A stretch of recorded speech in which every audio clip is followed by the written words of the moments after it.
우리 하나님 말씀 먼저 보겠습니다. 오늘 오전에 제가 은혜 많이 받았던 창세기 12장 말씀 또 보겠습니다. 창세기 12장 1절에서 9절까지 말씀 보겠습니다.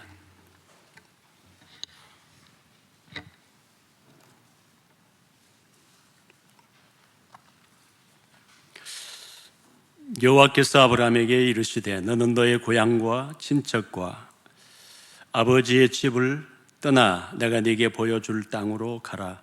내가 너로 큰 민족을 이루고 네게 복을 주어 내 이름을 장대하게 하리니 너는 복이 될지라.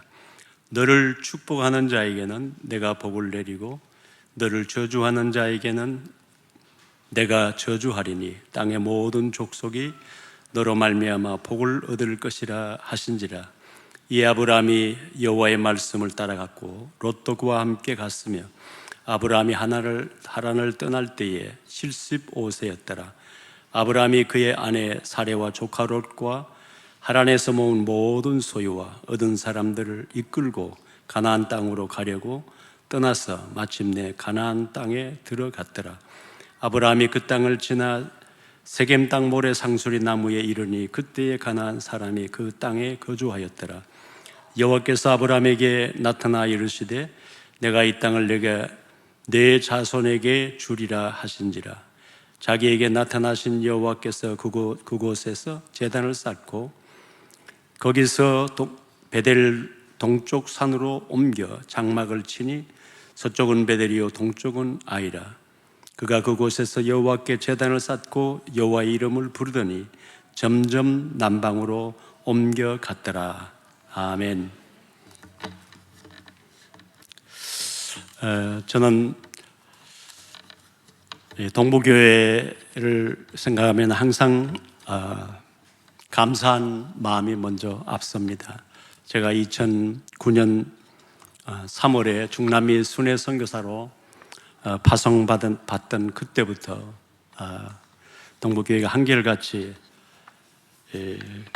협력 선교사로 동부교회 협력 선교사로 이렇게 늘 후원해 주시고 또 기도해 주셔서 늘 감사한 마음 가지고 있습니다.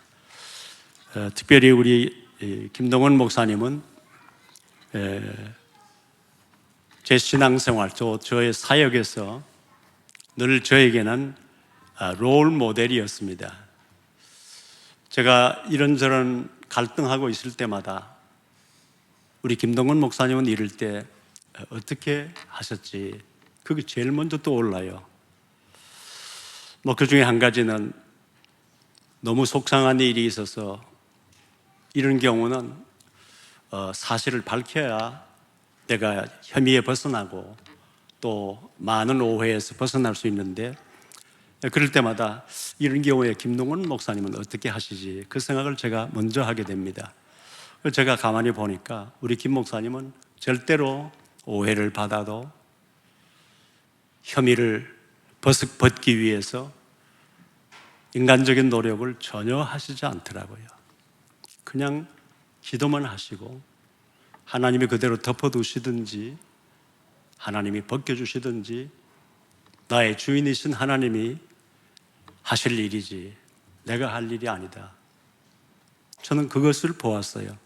결코 쉬운 일이 아니거든요.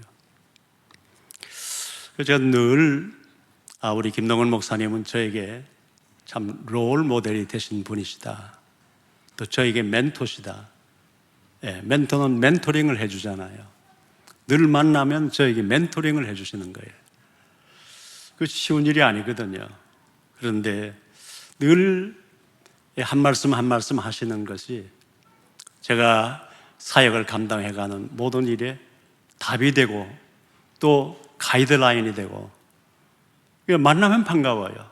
멀리서도 늘 기도하지만 만나면 너무 반갑고 목사님을 위시해서 이 동부교회 생각하면 늘 감사한 마음이 저희 가슴에 있고 또 와볼 때마다 참 놀라운 것은 이 예배당을 짓고 아직까지 많은 이제 참 노력이 필요한 그때에 또 뒤에 주차장이 필요하니까 또 큰 건물을 사고 목사님은 전 세계를 다니시고 이제 연세도 있으신데 목사님을 잘 신분을 보호하시기 위해서 장로님들이 참 좋은 자동차도, 안전한 자동차도 이렇게 준비하신 걸 보면서 동부교회 참 말 없는 숨은 그런 중직자들, 장로님들과 많은 중직자들 참 귀한 분들이시다.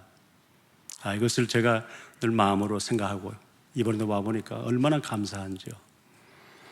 오늘 오전에 2부 예배 때 제가 참석하면서 나는 에덴 안에 있는가, 에덴 밖에 있는가, 그리고 어떻게 하면 에덴을 누릴 수 있는가, 참 말씀에 제가 굉장히 은혜를 많이 받았습니다.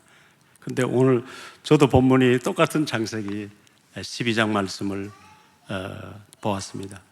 사실 이 귀한 강단에 제가 무슨 설교를 하겠습니까? 제가 올 연초에 우리 원단 메시지를 묵상하면서 제가 은혜를 많이 받았습니다. 그 원단 메시지를 제가 받은 그 말씀의 은혜를 간증하고 그런 나누는 그런 시간이 되었으면 좋겠습니다.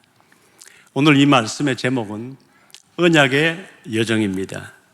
우리 언약의 여정에서 앞서간 그림자를 볼 필요가 있는데요. 그것은 이스라엘 백성들입니다.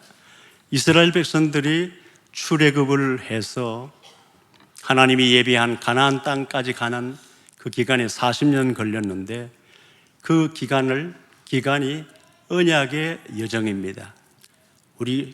그들이 애굽의 노예 생활, 묶여 살던 생활에서 6월절 예수님의 어린 양의 피 문설주에 바르던 그날 밤에 기적이 일어나서 6월절이 일어나고 그들이 430년간의 묶여 살던 노예 생활에서 기적 같은 해방이 되어서 하나님이 예비한 가나안 땅까지 가는 그 여정이 언약의 여정이지 않습니까? 오늘 우리가 창세기 3장 사건으로 인해서 본질상 진노의 자녀요 마귀의 자녀로 있다가 그리스도 안에서 죄와 사망의 법에서 해방이 되어서 우리의 신분이 마귀의 자녀에게서 하나님의 자녀로 우리의 신분이 바뀌었습니다. 누구든지 그리스도 안에 있으면 새로운 피조물이라 이전 것은 지나갔으니 보라 새 것이 되었도다. 우리가 이제 새로운 피조물이 되었습니다. 많은 사람들은 마음속으로 생각할 때 내가 나이 50이 되어도 60이 되어도 혹은 80이 되어도 바뀐 게 없어. 우리 남편 보니까 바뀐 게 없어. 우리 아내 보니까 바뀐 게 없어. 우리 부모님 보니까 바뀐 게 없어. 뭐가 새로운 피조물이야? 이런 퀘션을 할 수가 있습니다. 그러나 오늘 성경에서 말씀하신 누구든지 그리스도 안에 있으면 새로운 피조물이라 이전 것은 지나갔으니 보라 새롭게 되었도다 하는 이 말씀은 우리의 영적인 신분이 바뀐 것을 말씀합니다. 우리의 영적인 DNA가 바뀌었어요. 우리의 성격은 안 바뀌어도, 우리의 성질은 안 바뀌어도, 우리의 인품은 안 바뀌었어도 우리의 영적인 DNA가 바뀐 것은 분명합니다. 마귀의 자녀에게서 영원한 지옥 형벌로 가야 될 마귀의 자녀에게서 하나님의 자녀로 우리의 신분과 우리의 영적 배경이 바뀌었다. 이것은요 몇백억 로또 걸린 거하고 비교가 안 됩니다. 이것은요 그 전 세계의 뉴스의 주인공이 될 수 있는 노벨상 받은 거하고도 바꿀 수 없는 것입니다. 노벨상이 얼마나 위대한 상급입니까? 노벨상은 가문의 자랑이 아니고 국가와 민족의 자랑이 되더라고요. 근데 그것 가지고 천국 갈 수 있습니까? 어림없습니다. 그러면은 우리가 구원받았다고 하는, 우리가 하나님의 자녀가 됐다고 하는 이 가치는 얼마나 될까요? 값을 매길 수가 없어요. 노벨상 10개 가지고 천국 갈 수 있는 티켓을 못 바꿔요. 우리는 그리스도 예수 안에서 죄와 사망의 법에서 해방되었을 뿐만 아니라 하나님의 자녀가 되었다고 하는 것은요, 기적 중의 기적이에요. 어떤 기적이 일어난다고 그거보다 더 큰 기적이 있겠어요? 아니, 아무리 기적이 많이 일어나면 뭐해요? 하나님 자녀가 아니면 지옥 가는데 그 기적이 무슨 의미가 있어요? 아니, 이 나라에 재벌이 됐어요. 손꼽는 재벌이 됐어요. 그런데 그분이 예수와 상관없어요. 어떻게 될까요? 많이 살아야 100년 살 때 지옥 가겠죠. 그 성공이 무슨 의미가 있어요? 그러면 거꾸로 우리가 하나님의 자녀가 되었다, 이것은 세상에 그 어떤 것도 부러워할 이유가 없는 그런 신분을 우리가 그리스도 안에서 선물로 받은 것입니다. 정말 그거는 묵상하면 생각하면 생각할수록 우리 세상 것이 부러운 것이 없을 정도로 그것은 너무나 위대한 것이에요. 너무나 소중한 것입니다. 우리가 바로 그 언약의 자녀입니다. 언약의 백성이에요. 그런데 이스라엘 백성들이 출애굽의 그 놀라운 기적을 그들은 체험한 사람들이에요. 그런데 40년간 언약의 과정은, 이 언약은 출발부터 마지막까지가 하나님의 계획이에요. 그렇지 않습니까? 그럼 하나님은 하나님의 계획을 이루어 가시는 일에 실패할 확률이 1% 있을까요? 하나님은 하나님의 계획을 진행하는데 실패할 확률이 0%도 없죠. 그러면은 언약의 출발부터 언약의 완성까지가 하나님의 계획을 하셨고 하나님이 진행하시고 하나님이 완성한다는 것은 이건 분명한 사실이잖아요. 그런데 이스라엘 백성들은 광야에서 그 기적을 체험하고 출발했는데도 불구하고 어려움이 오면 어떻게 했죠? 원망불평했잖아요. 그것은 불신앙에서 나오는 것입니다. 원망, 불평, 염려, 두려움, 모든 것은 그 뿌리가 불신앙에 있는 거예요. 하나님이 구원하시고도 불신앙하는 것을 가장 싫어하세요. 저는 초기에 선교사로 출발한 다음에 동북교회에서 꾸준히 보내주신 설교 테이프를 저는 계속 들었습니다. 저 잊을 수 없는 것. 우리 김동원 목사님께서 구원받은 우리는 속히지만 않으면 된다. 마귀한테 속히지만 않으면 된다. 하나님이 다 완성해놓고 진행하는데 문제는 속히는데, 마귀에게 속히는데 문제가 있다. 속히지만 않으면 된다. 그 말씀이 늘 머리에서 맴돌아요. 속히지만 하면 된다. 그렇지 않습니까? 언약의 백성은 출발부터 마지막까지 하나님이 안내자예요. 하나님이 진행자예요. 속히지만 않으면 되는, 마귀한테 속히지만 하면 되는 거예요. 그런데 이스라엘 백성들이 환경과 문제 앞에서 마귀에게 속은 것이에요. 저는 거기서 하나님도 좀 무섭다는 걸 느꼈습니다. 뭐예요? 기적적으로 구원시켜 놓고도 원망불평하니까 불뱀이 물리게 하시고 땅을 갈라지게 만들어서 수만 명이 죽더라고요. 하나님이 그때는 자비가 없으신가 할 정도로 그 기적적인 구원을 보고도 왜 하나님을 원망하고 불신하느냐 이 말이에요. 우리 언약의 백성은 출발부터 시작부터 구원의 완성까지가 하나님이 진행한다는 이 전제 조건이 우리에게 와야 됩니다. 그러면은 우리가 할 일은 그분에게 전폭 맡기고 그분의 음성을 듣고 그분에게 순종하며 따라가기만 하면 되는 거거든요. 따라가기만 하면 되는 거거든요. 못 따라가는 거는 그분의 음성을 못 들었거나, 제가 편안하게 거처할 수 있는 장소가 부산인데, 부산에 오면은 제 발이 되어주는 고등학교 친구가 있어요. 장로님인데, 그 친구를 고등학교 때 제가 전도를 했는데, 제가 고등학교 때 전도를 열심히 해서 몇몇 친구들이 예수를 믿게 되는데 다 장로님들이 됐어요.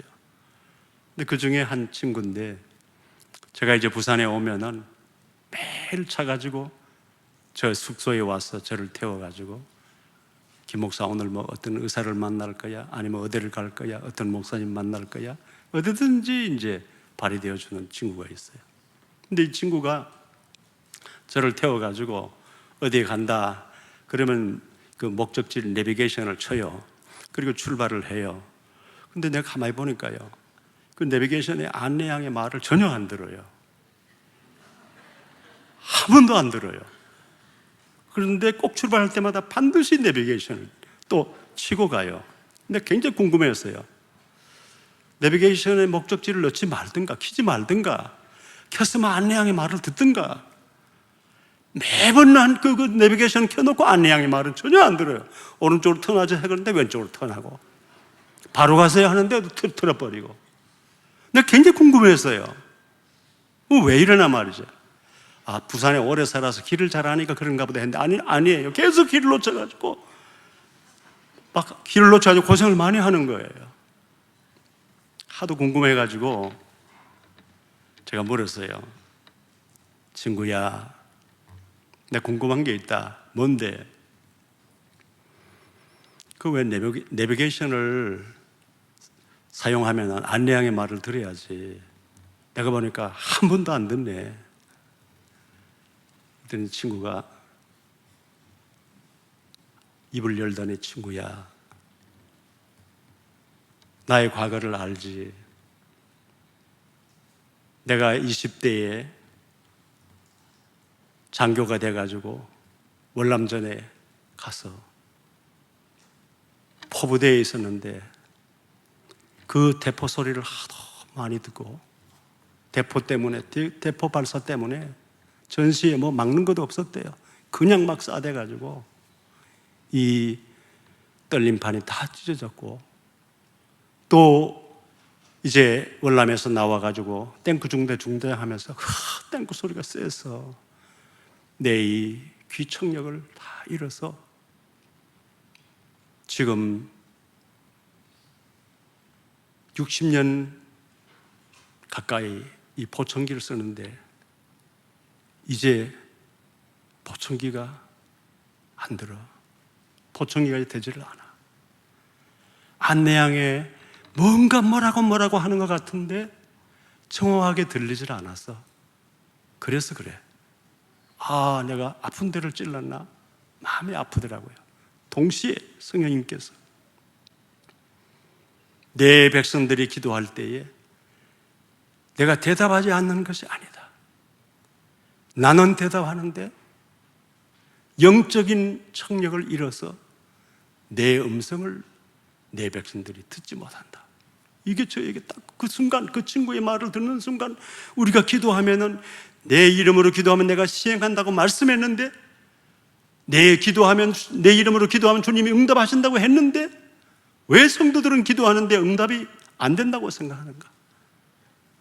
성령 하나님은 약속대로 응답하시는데 우리의 영적인 청력을 잃어버려서 하나님의 음성을 못 듣기 때문에 가라고 하는 길로 못 가고, 방향 전환을 하라고 하는 데서 못 하고, 그리고 길을 헤매는구나. 아, 그날 저 친구의 사건을 통해서 하나님께서 그걸 깨닫게 하시더라고요.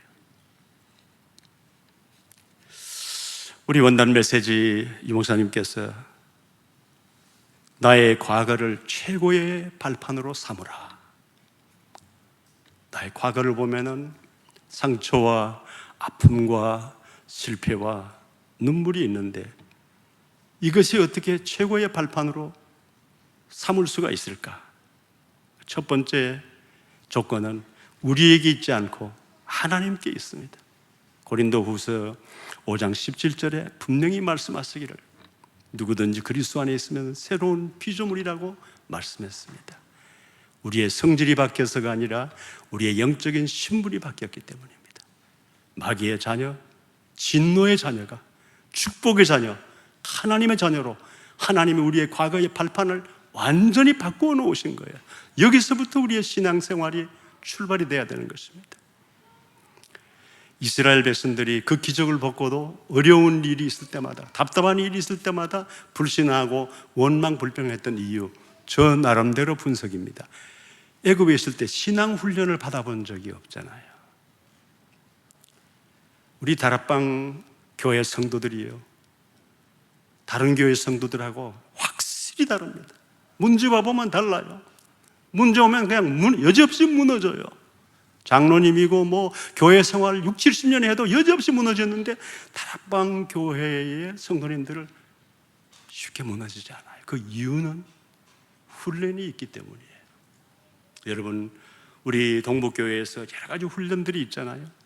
말씀과 기도의 훈련, 중직자 훈련, 뭐 훈련이 얼마나 많습니까? 이 훈련이 훈련치고 재밌고 쉬운 거는 없어요. 우리 군대 갔다 오신 분들은 다 아시지만은 훈련이 어렵지만은 유익해요. 훈련은 안 하면 편하지만은 힘이 없어요. 우리의 근육은 하루아침에 만들어지지 않아요. 우리는 지속적인 근육 운동을 통해서 팔에, 다리에 근육이 생기지 않습니까? 우리의 영적 근육도 훈련을 통해서 영적 근육이 생기는 거예요. 영적 근육이 없으면 영적인 힘이 없는 거예요. 여러분, 우리 동북교회 여러 가지 훈련이 있죠. 그 훈련에 빠지지 마세요. 여러분, 그 훈련을 지속하세요. 근육 운동도 지속할 때에 근육이 있어요. 저 정은주 목사님이 저 동갑인데요.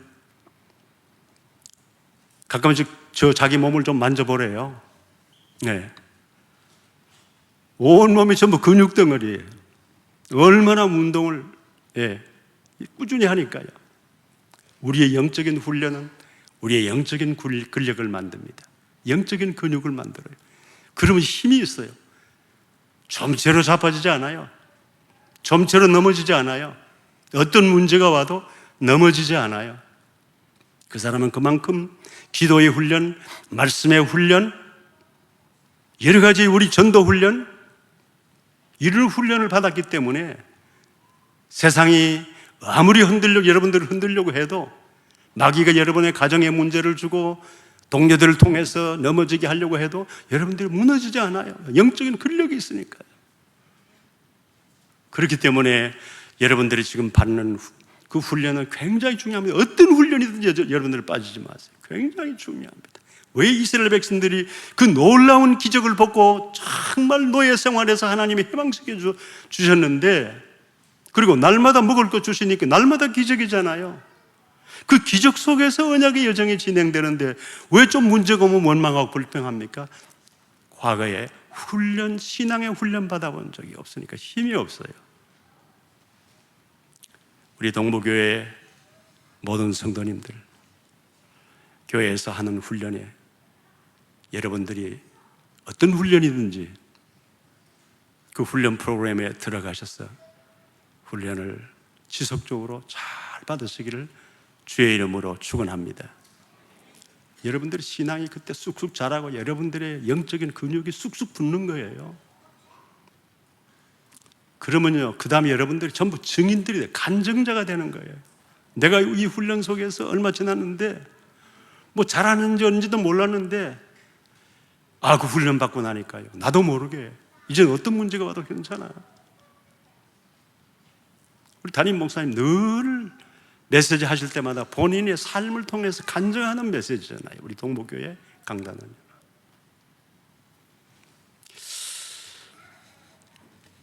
둘째는 오늘을 최고의 누림이 되게 하라, 그렇게 말씀하였어요. 오늘의 삶의 현장은 문제가 많은데 어떻게 누림이 됩니까? 오늘 오전에도 에덴의 복을 누리는 자, 마지막 세 번째 대지에 말씀하셨죠. 하나님은 우리에게 에덴의 축복을 누리라고 에덴을 주셨잖아요. 그럼 누리는데도 이유가 있고 못 누리는데도 이유가 있거든요. 그러니까 오늘 최고의 누림이 되게 하라. 저는 하나님 말씀을 통해서 오늘 여러 가지 우리 살아있는 사람들에게는 다 문제가 있어요. 로버 슐러 목사님, 어느 성도님이 이제 전화로 상담을 요청해 왔어요. 워낙 성도가 많으니까 누군지는 모르지만 전화가 왔는데, 내가 지금 너무 문제가 많습니다. 목사님, 제가 어떻게 하면 이 문제에서 벗어날 수 있을까요? 그랬더니 그 로버 슐러 목사님이 이렇게 대답을 했어요. LA에는 큰 대표적인 그 공원 묘지가 있어요. 엄청 큰 공원 묘지가 있어요. 그 로즈힐 그 공원에 가보라고. 거기가 엄청나게 큰 묘지 공원이에요. 그 로즈힐 공원에 가보라고. 무덤에 가보라 이거예요. 거기는 문제가 없습니다. 이렇게 대답을 했어요. 그거는 역으로 해석해 보면은 죽은 사람에게는 문제가 없지만 산 사람에게는 문제가 없을 수 없다는 역설적인 대답을 해준 거예요. 여러분 복음 깨달았어요. 여러분들이 내 삶의 목적은 이제 세상 육신의 것이 아니고 한 번뿐인 인생, 하나님이 가장 기뻐하시는 전도와 선교, 후대 살리는 일, 거기에 내 생을 드리고 가겠다. 이렇게 목표가 정해졌잖아요. 네.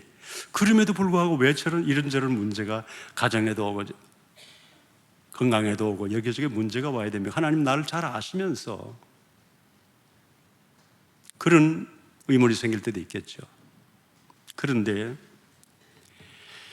우리가 문제가 올 때에 어떻게 누림이 가능한 거 아니에요? 하나님의 절대 주권이 인정하면 누림이 오더라고요. 제가 성경에 볼까요?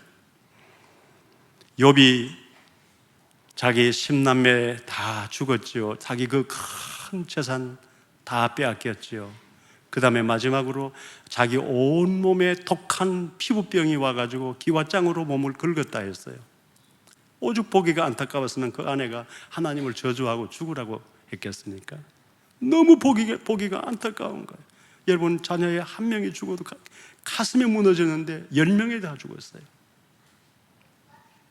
그런데 이 욥은 하나님의 절대 주권을 인정했어요. 뭐라고 했습니까? 주신 자도 여호와시요 취하신 자도 여호와시네. 내가 입술로 범죄치 않겠다 그랬어요. 그게 가능할까 인간으로서? 그 말은 맞잖아요. 주신 자도 여호와시고 가져가신 자도 여호와시잖아요. 하나님의 절대 주권 인정. 하나님의 절대 주권 인정. 요셉이 총리로 있을 때에 아버지가 돌아가셨어요. 형님들이 이제 그날이 왔구나. 요셉이 청소년 때 우리가 죽이려고 아버지 심부름 온 그 동생을 그냥 죽이려고 스스로 누가 도움 주지 않으면 나올 수 없는 깊은 구덩이에 던져 넣었어요. 그러다 그 중에 한 형제가 우리 저 동생을 죽이느니 저 애굽으로 내려가는 상인들에게 팔아먹자. 그러면 그도 살고 우린 돈도 받지 않느냐. 그래서 그 구덩이에 던져 넣어서 살려달라고 액을 벗고라 하던 그 영상이 떠오르지 않겠어요? 형님들이 죽이려고 했으니까. 이제 아버지가 돌아갔으니까 분명히 보복할 거다. 형님들이 두려워서 못 견딜 때에 그 사실을 알고 요셉이 형님들을 초청해서 위로하면서 나를 이곳에 보낸 자는 여호와 하나님이시라.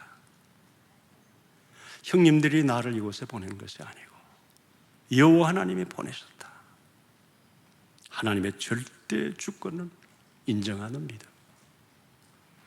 다니엘이 자기를 시기하고 질투하는 본국 출신들의 총리들이 다니엘을 없애려고 한 법령을, 그것도 30일 동안만 유효한, 왜? 30일이면 다니엘 하나 얼마든지 죽일 수 있으니까요. 무슨 법령이 그렇게 짧고 제한이 30일만 있어요. 다니엘은 없애는데 30일이면 충분하니까. 그것을 알고도 예루살렘으로 향하여 열린 그 창에 엎드려서 무릎을 꿇고 그 하나님께 감사하였더라. 감사하며 기도하였더라. 하나님의 절대 주권 인정. 죽을 줄 뻔히 알면서 그 하나님 앞에 감사하면서 기도하였더라. 죽음을 앞에 두고 있는 죽음의 시간이 자기에게 다가오는데 그 하나님께 감사함으로 기도하였더라. 그는 사자굴에 던져졌습니다. 그 다음날 아침에 다리오 왕이 왔습니다. 다리오 왕이 다니엘이 살아있는 것을 확인했습니다. 이 다니엘이 섬기고 있는 여호와 하나님이 참 신이요 위대한 신이요 살아있는 신이요 사자굴에 던져놓어도 사자들의 입을 봉해서 다니엘을 지킨 이 눈에 안 보이지만 위대한 신이라는 것을 이 다리오 왕이 체험하게 된 거예요. 그러니까 이 다리오 왕이 대바빌로니아의 모든 지배를 받던 피지배 국가까지 메대와 파사의 방언을 사용하는 모든 백성들은 다니엘이 섬기는 여호와를 섬기라고 법령을 내렸습니다. 다니엘이 살기 위해서 기도 안 할 수도 있습니다. 기도 안 하면 안 잡히니까요.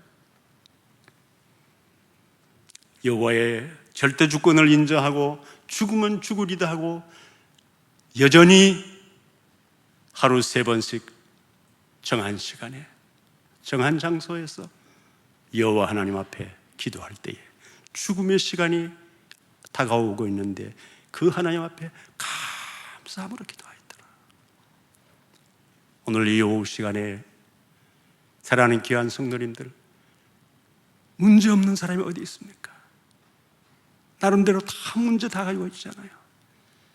그 문제 앞에서 하나님 앞에 절대 주권을 인정하고 감사함으로 기도하시기를 축원합니다. 기적이 일어날 겁니다. 다니엘에게 일어났던 그 기적이 여러분들에게 일어나실 줄로 믿습니다. 간증자가 될 거예요. 하나님의 절대 주권 인정. 하나님의 절대 주권을 인정하면요, 마귀가 손댈 수가 없어요.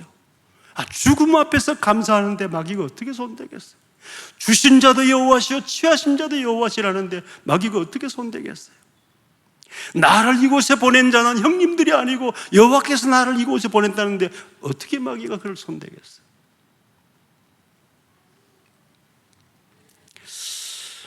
오늘 최고의 누림이 되게 하기 위해서는 하나님의 절대 주권을 인정하는 것이 가장 중요하고, 또 한 가지는 우리가 그 문제를 보는 관점이 바뀌어야 합니다. 관점.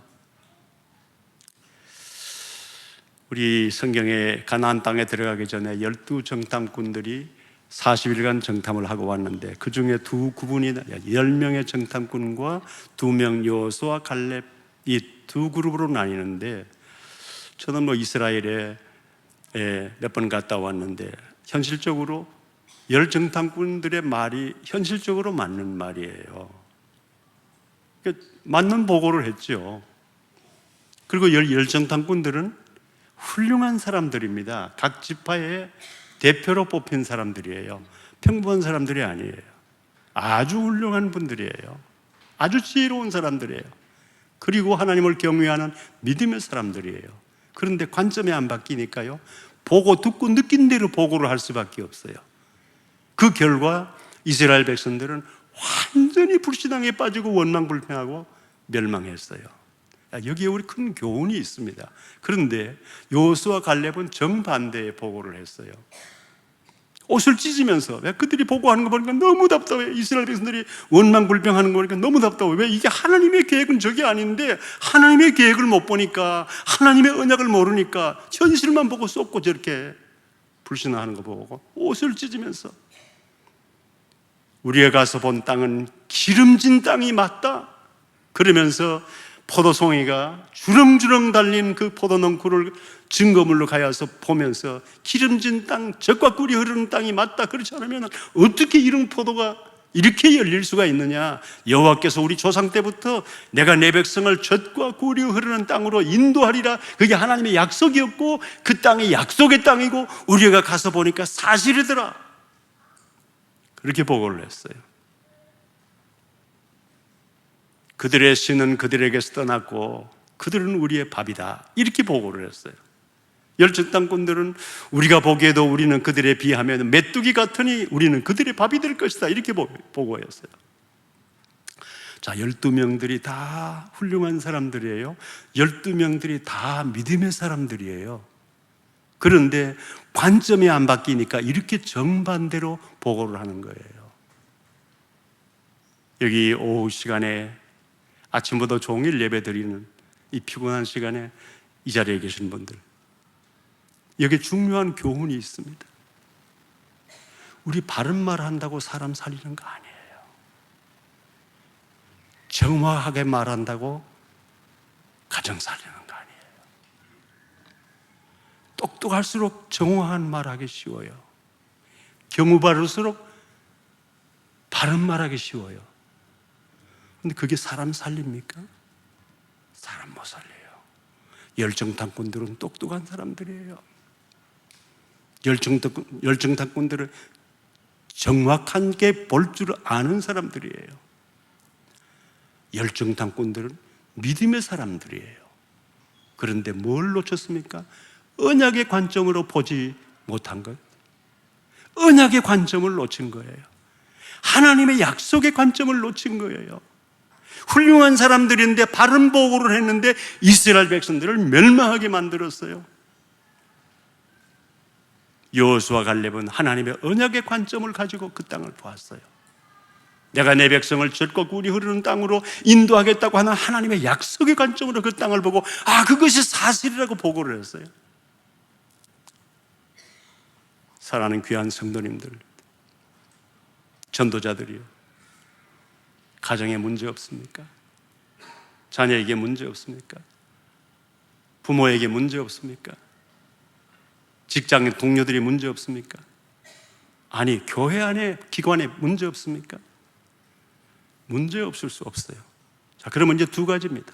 언약의 관점으로 볼 것이냐, 내 눈으로 볼 것이냐. 내 눈으로 보면 분명히 지적하게 되어 있어요. 그렇잖아요. 이게 문제니까. 남편 보니 문제 있어요, 지적해요. 아내 보니까 문제 있어요, 지적해요. 자식 보니까 문제 있어요, 지적해요. 부모 보니까 문제 있어요, 지적해요. 살릴 수 있습니까? 열정탐꾼의 고백이라는 걸 알아야 돼요. 열정탐꾼의 고백. 여러분, 아무리 똑똑하고 내가 정직하게 말해도 열정탐꾼의 고백으로는 세상 못 살려요. 가정 못 살려요. 힘을 주는 게 아니에요. 언약의 관점은 우리 관점이 바뀌어야 돼요. 가정을 보든지 교회를 보든지 직장을 보든지 동료를 보든지 사람을 보든지 우리의 관점이 언약의 관점으로 바뀌어야 사람 살리는 자가 될 수 있어요. 성경 전체가 언약이지만 제가 한 가지만 예를 들면 로마서 8장 28절, 하나님을 사랑하는 자 곧 그 뜻대로 부르심을 입은 자들에게는 모든 것이 합력하여 선을 이루시느니라. 약속이잖아요. 그러면 약속대로 될까요? 내 기분대로 될까요? 내 관측대로 될까요? 내 예측대로 될까요? 약속대로 된다는 이 믿음이 내게 와야 마귀에게 속지 않습니다. 현장은 보면 문제 있는데요, 불길하게 짝이 없어요. 그런데 하나님의 약속, 그렇지. 하나님의 계획은 악한 계획이 0% 있을 수 없어. 하나님의 계획은 100% 아니 200% 1000% 선한 계획뿐이야. 분명히 약속은 하나님은 언약의 하나님이고 언약의 하나님은 약속을 지키시는 하나님이야. 하나님을 사랑하는 자 그 뜻대로 부르심을 입은 자들에게는 모든 것이 합력해서 선을 이루신다고 해서 나는 하나님의 약속을 붙잡겠습니다. 약속대로 될 것을 믿습니다. 마귀가 우리를 넘어지려고 이런저런 문제를 주었다가 철수할 줄로 믿습니다. 마귀가 철수하는 거예요. 안 되겠구나.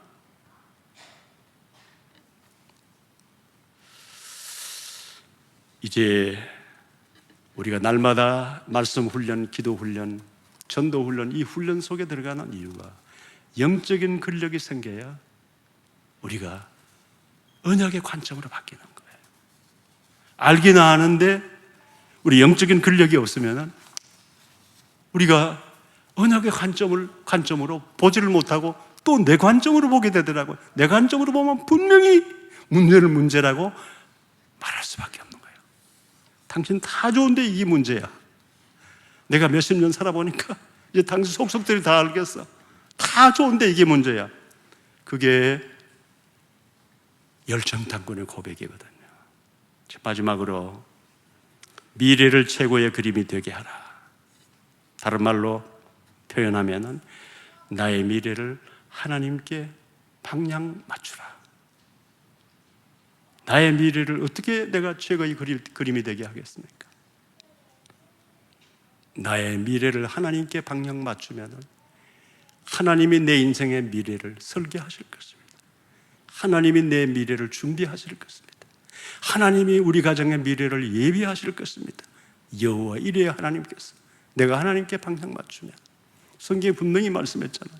마태복음 6장 33절, 너희는 먼저 그의 나라와 그의 의를 구하라. 그리하면 이 모든 것을 너희에게 더하시리라. 분명히 약속했잖아요. 먼저 그의 나라와 그의 의. 그럼 우리가 뭘 해야 되겠습니까? 무슨 계획을 세워야 되겠습니까?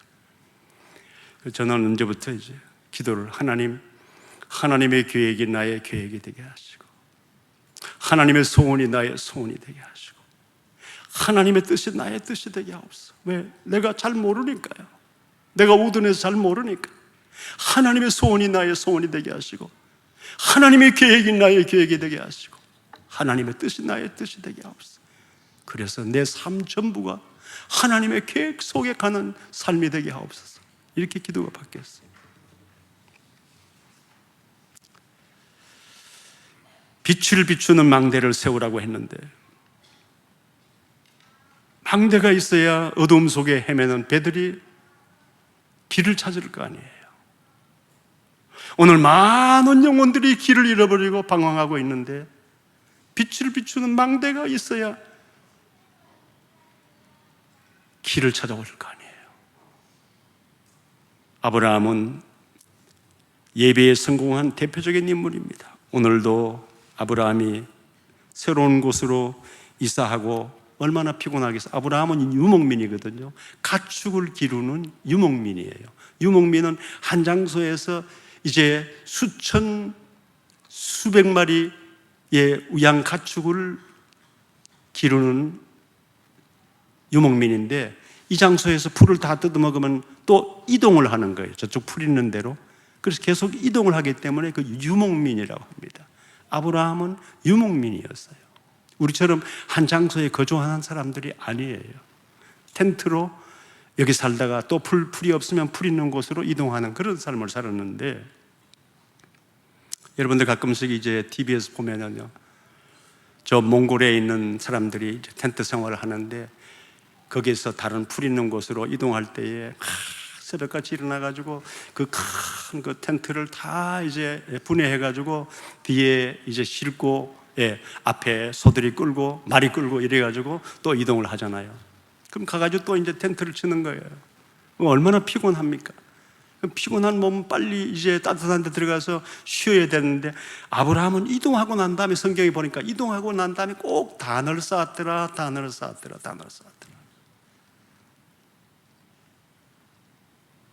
우리가 예배의 우선의 삶, 피곤해도 아침 기도, 피곤해도 저녁 9시 기도, 하나님 앞에 예배하는 예배 우선의 삶. 아브라함은 예배에 성공한 대표적인 인물입니다. 우리가 개인 예배, 개인 기도에 성공한 사람들은 반드시 사람 살리는 망대 역할을 하게 될 줄로 믿습니다. 마지막 결론으로, 우리의 인생 여정은 시작부터 천국에 들어갈 때까지 계획을 하나님이 하셨고, 창세전에 하나님이 우리를 택하셨다 했잖아요. 그 하나님의 계획이잖아요. 그리고 때가 되어서 하나님 우리를 부르셨다고 했잖아요. 우리의 구원은 시작부터 마지막까지가 하나님의 계획이라니까요. 그러면 우리의 여정은 하나님이 이끄시는 여정인데, 어떤 문제가 와도 하나님에게 문제가 될 수가 없잖아요. 우리가 바라봐야 될 분은 오직 하나님뿐이십니다. 오직 예수, 오직 그리스도. 어떤 문제가 와도 괜찮다, 이게 먼저 와야 돼요. 문제는 하나님을 바라보게 하고, 문제는 우리로 하여금 기도하게 하고, 문제는 우리로 하여금 하나님을 체험하는 기회가 될 줄로 믿습니다. 그리고 어떤 분은 이런 얘기 하시더라고요. 문제 오면은 기대가 되네. 그 간증을 하는데 제가 참 가슴이 와서, 그 말씀이, 자기는 문제가 오면 기대가 되네. 하나님 이번에 이 문제를 통해서 나에게 또 어떤 것을 체험하게 하시려고 이 문제를 주시지. 얼마나 그 믿음이 좋은 그런 말씀을 하시는지. 그리고 그분은 그 믿음대로 그 문제가 오면 기도하다가 꼭 하나님의 놀라운 계획을 꼭 발견하게 된대요. 체험하게 된대요. 여러분들도 오늘 여러분들에게 문제라고 생각하는 것이 있으면 먼저 선포를 하세요. 기대가 되네. 그래야 마귀가 꺾이니까요. 아이고 이거 어쩌지? 그러면 벌써 마귀가 이거 내 밥이 되겠네. 그런데요, 내게 지금 문제가 있는데 기대가 하나님께 기대가 되네 하면 마귀가 벌써 한풀 꺾입니다. 이거 안 되겠구나. 우리가 문제가 오면요, 교차로에 운전하다가 교차로가 있잖아요. 교차로에 왔다고 생각하시면 돼요. 그러면은 바른 출구만 찾으면 되는 거예요. 바른 출구를 못 찾으면 계속 그 자리를 뺑뺑 돌든지 그 문제 속에서 헤매든지 아니면은 엉뚱한 길로 잘못 가가지고 고생을 하든지. 근데 우리가 문제가 오면은 교차로에 왔다고 생각하고 하나님이여 정확한 출구를 가르쳐 주시옵소서. 이 문제를 통해서 하나님이 나에게 주시려고 하는 교훈을 깨닫게 하옵소서. 뜻을 깨닫게 하옵소서. 이유 없는 이유가 어디 있겠습니까? 이유 없는 창상이 어디 있겠습니까? 하나님 저에게 깨달음을 주시옵소서. 그러면은 여러분들에게 문제 오기 전보다도 그 문제 때문에 더 놀라운 영적인 것을 얻게 될 줄로 믿습니다. 불신앙이 마귀가 주는 건 분명합니다. 어떤 문제가 와도 불신앙하지 않고 승리할 수 있는 키는, 열쇠는 예배와 말씀과 기도에 집중하는 훈련 속으로 들어가는 것입니다. 이 훈련이 참 중요하다는 걸 많이 깨달았습니다. 영적 근력을 키울 수 있는, 영적인 힘을 키울 수 있는, 영적인 에너지를 얻을 수 있는 것은요, 훈련 속에 들어가는 것이죠.